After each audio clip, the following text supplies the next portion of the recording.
Hey, Pastor Bear here. I wanted to do a video that may be controversial, but I wasn't quite ready. So I'm going to do one on Joseph of Genesis, part one, which covers Genesis 37 and 39, excluding 38, which is a story in a story. Joseph and Tamar, that's a different sub-story.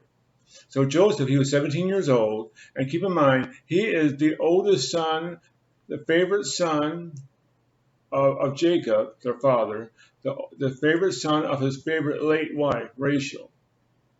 Rachel gave birth to Joseph, and then in the process of giving birth to her second son, Benjamin, she died. So here, Joseph, 17 years old, and he gave the bad report to his brothers, and they're all grown up now, and they're resenting him. So he has this dream. He tells his brother, "Well, see, I have my sheaf, trying to remember the song "Bring in the Chiefs," yeah. Which for your urbanites, in case you're wondering, is taking a bundle of wheat plants or corn stalks and putting the other and then wrapping it around, okay, and put it down. That's the sheaf. He said his sheep and all the others bowed down to him, and that was his dream. And he said, well, his brother would tell him, we are going to bow down to you? Oh, please, give me a break. And in the course of time, his brothers were herding sheep in one place, and Joseph couldn't find them, and God told him that they were in another place.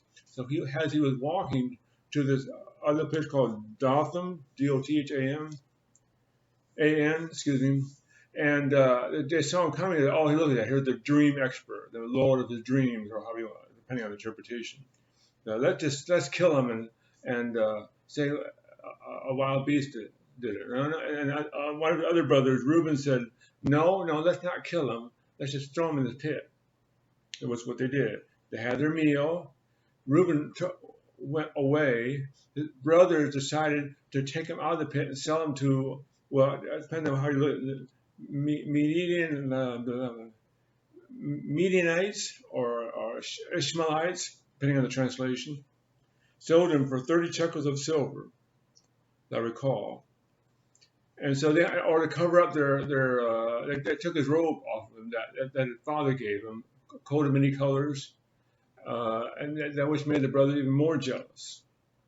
So they ought to cover up the first crime. They made a lie and took his coat, and slaughtered a goat. Yeah, they did a lot of animal killing back then, and they dipped the coat in the blood. And they went to their father. Is this your sons or not? It is. And he was just heartbroken. And his son tried to comfort them, and he refused to be comforted. Meanwhile, the Medians sold Joseph to Potiphar, who is a officer of Pharaoh and captain of the guards. Okay, skipping over to chapter 39 to 38, again, Judah and Tamar, and that's a different story. So when Joseph in Potiphar's house, he was such a faithful steward, manager, the modern term, that he did so well that Potiphar left everything in charge of him because he was faithful.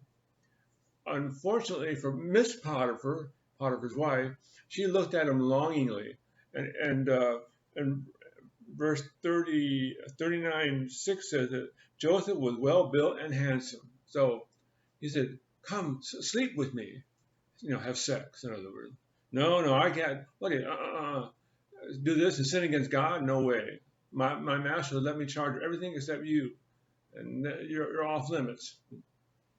And she kept pestering it, pecking at her. No.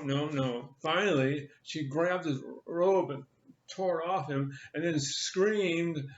They're the only one present. Too bad for Joseph. She left it with his coat. He took off. So she kept his garment until her husband, Potiphar, came back. Said, look, the Hebrew slave you bought for me, he's trying to rape me. Now, what really happened in ancient Egypt, if a slave actually tried to do that, they would be assassinated, put to death, that's it. But instead, Potiphar put him in jail. So here he went from a son to a slave. Now he's a jailbird.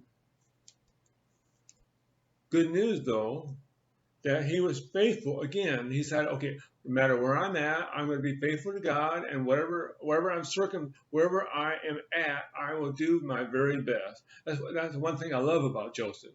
It didn't matter where he was at. He learned his lesson the hard way, not in his homeland of Canaan with his dad, but when he was separated from them.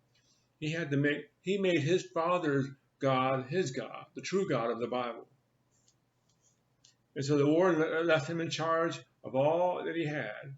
And that is until something happened to Pharaoh's